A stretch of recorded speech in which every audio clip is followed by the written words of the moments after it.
عثمان غنی رضی اللہ تعالی عنہ کی روایت ہے کہ آپ صلی اللہ علیہ وسلم نے فرمایا، خیرکم من تعلم القرآن وعلمہ، تم میں سے بہتر وہ ہے جو قرآن مجید سیکھے یا سکھائے۔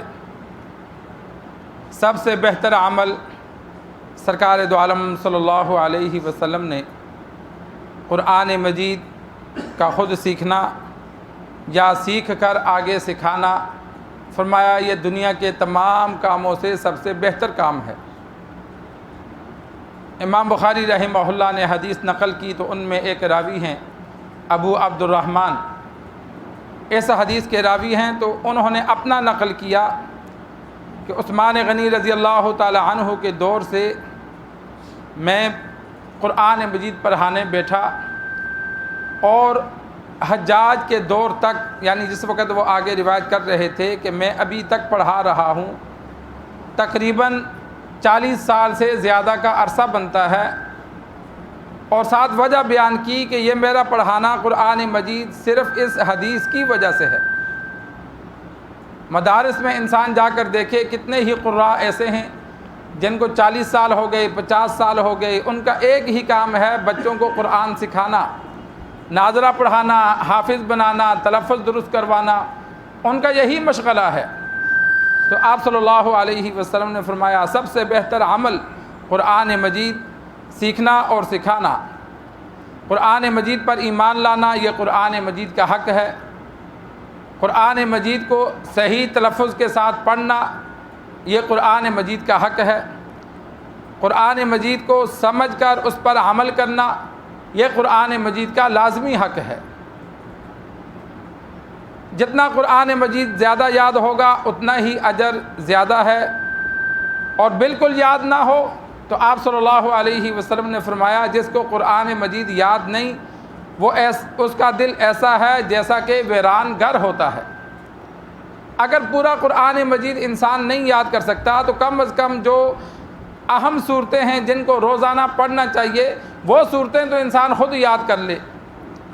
سورۃ یاسین ہے، سورۃ الملک ہے، سورۃ الواقعہ ہے، سورۃ الرحمن ہے، آخری پارہ ہے، انسان ہمت کر کے روزانہ تھوڑا تھوڑا یاد کرے۔ جتنا قرآن مجید زیادہ یاد ہوگا تو دوسرے ان مسلمانوں سے جن کو اس سے کم یاد ہے اس مسلمان کا درجہ زیادہ ہوگا۔ غزوہ احد میں صحابہ شہید ہوئے، 70 صحابہ تھے، سب جنتی تھے، لیکن جب دفنانے کا وقت آیا تو امام بخاری نے حدیث نقل کی، آپ صلی اللہ علیہ وسلم پوچھتے تھے کہ قرآن مجید کس کو زیادہ یاد ہے؟ جس کو زیادہ یاد ہوتا اس کو قبر میں پہلے رکھتے۔ یہ فضیلت کی طرف اشارہ کیا کہ ہیں تو سب جنتی ہیں، تو سارے میرے صحابہ، لیکن جس کو قرآن مجید زیادہ یاد ہے اس کا درجہ دوسرے صحابی سے زیادہ ہے، اسی لیے اس کو عزت بخشی کہ اس کو قبر میں دوسرے سے پہلے رکھا، یہ اس کو اعزاز دیا۔ تو انسان خود بھی یاد کرے، اور سب سے بڑی بات یہ ہے کہ ہم نیک عمل کرتے ہیں ثواب کے لیے، تو سب سے زیادہ ثواب جو ملتا ہے وہ قرآن مجید کی تلاوت پر ملتا ہے۔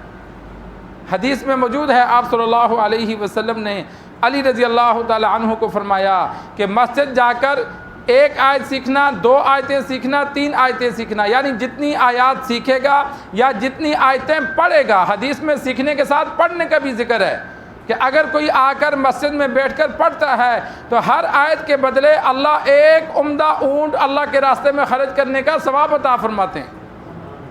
اب ایک اونٹ کم از کم جو عمدہ اونٹ ہے عرب کا وہ 7-8 لاکھ روپے کا آتا ہے، تو 7-8 لاکھ روپے ہم ویسے صدقہ کریں نہیں کر سکتے، انتہائی مشکل ہو جاتا ہے، لیکن مسجد آ کر اگر ہم ایک رکوع پڑھیں گے تو اس میں کتنی زیادہ آیتیں آ جاتی ہیں، اور آدھا سپارہ پورا سپارہ پڑھیں گے تو وہ سینکڑوں میں آیتیں چلی جاتی ہیں۔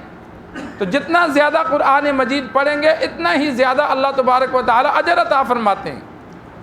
ذکر سے بھی زیادہ، جتنے بھی ذکر کے الفاظ ہیں تمام ذکروں سے زیادہ ثواب جو قرآن مجید کی تلاوت کا ہے۔ ایک انسان بیٹھ کے ذکر کرتا ہے، دوسرا پاس بیٹھ کے قرآن مجید کی تلاوت کرتا ہے، تو تلاوت کرنے والے کا ثواب زیادہ ہے، اس لیے کہ قرآن مجید کے ہر حرف پر کم از کم اللہ 10 نیکیاں عطا فرماتا ہے، لفظ پر نہیں، حرف پر۔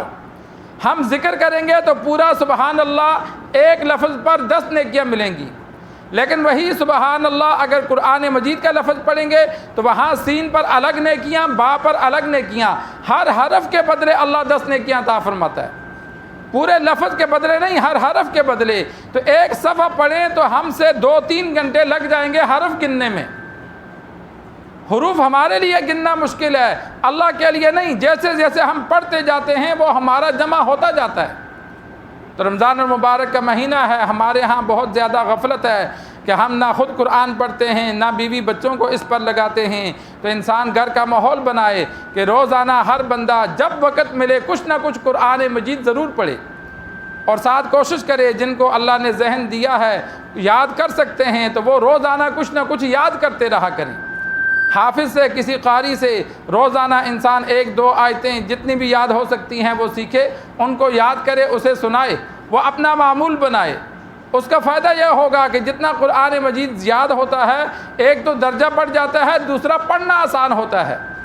اب سورۃ یاسین اکثر مسلمان نہیں پڑھتے، شام کو سورۃ الملک پڑھنی چاہیے، حدیث میں موجود ہے عذاب قبر سے بچاتی ہے۔ سورۃ الواقعہ پڑھنی چاہیے کہ گھر میں اللہ خیر و برکت نازل فرماتا ہے، جس گھر میں سورۃ الواقعہ پڑھی جائے حدیث میں موجود ہے اس گھر میں کبھی فاقہ نہیں ہوتا، کہ یہ نہیں ہوتا کہ وہ کبھی بھوکے سوئیں، اللہ کوئی نہ کوئی ان کے روزی کا بندوبست فرماتا رہتا ہے۔ لیکن یہ صورتیں اس لیے نہیں پڑھی جاتی ہیں کہ جب یاد نہیں ہیں تو وہ پڑھنی ذرا مشکل لگتی ہیں۔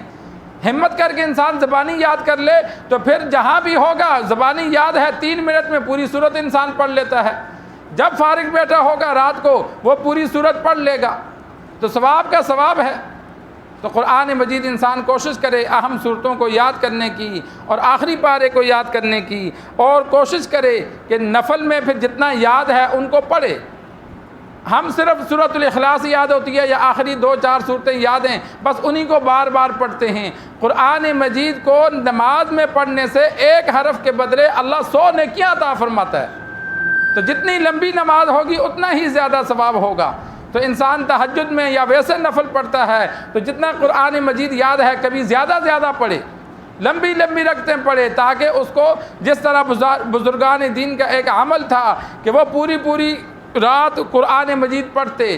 بہت سے علماء ایسے بھی تھے کہ جو ایک رکعت میں پورا قرآن پڑھ جاتے تھے، ایک رکعت میں پورا قرآن پڑھ جاتے تھے۔ آج کل ہم سے 1 سپارہ نہیں پڑھا جاتا، کیونکہ ہماری عادت نہیں ہے ایسی عبادت کرنے کی۔ تو جب عبادت ہم جو قرآن یاد ہے جتنا زیادہ پڑھیں گے تو دل میں ایک شوق بھی پیدا ہوگا، اور دوسرا ہمارا ثواب بھی بڑھتا جائے گا۔ اللہ سے دعا ہے اللہ ہمیں دین سیکھ کر سمجھ کر عمل کرنے کی توفیق عطا فرمائے۔